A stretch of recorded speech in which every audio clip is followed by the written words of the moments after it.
Okay guys, want to share what Z4 E85 looks like. This is the lock cylinder.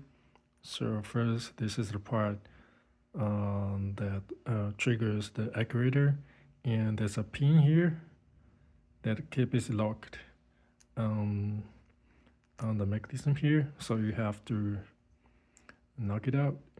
And then the second one, and here is the cylinder head.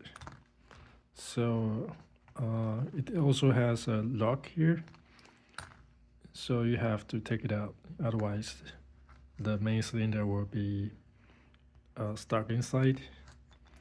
So after you take it out, this is look like.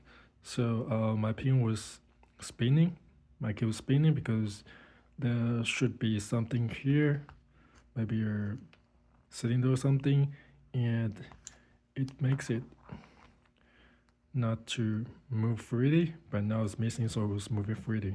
So now I'm going to just cut a bolt and put it inside here and make it stop from spinning. Okay, I've cut the 5mm bolt and it fits perfectly. So let's see what it looks like.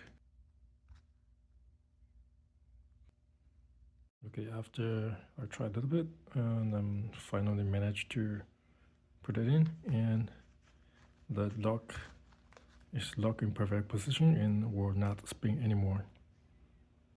Okay, this is what it looks like after fully assembled. So you have to put a spring on. So when I spin, it goes back.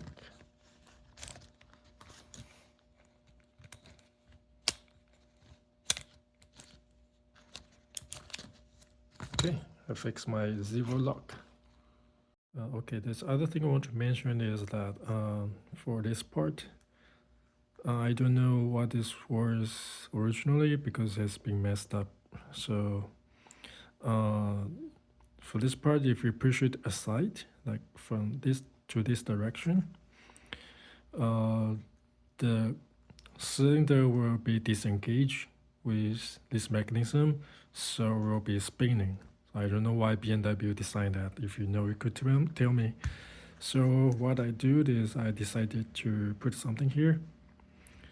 So I made using the metal sheet, I make something like a clip underneath, so it fills the space, and that makes it from going to that side and into the disengaged spinning mode.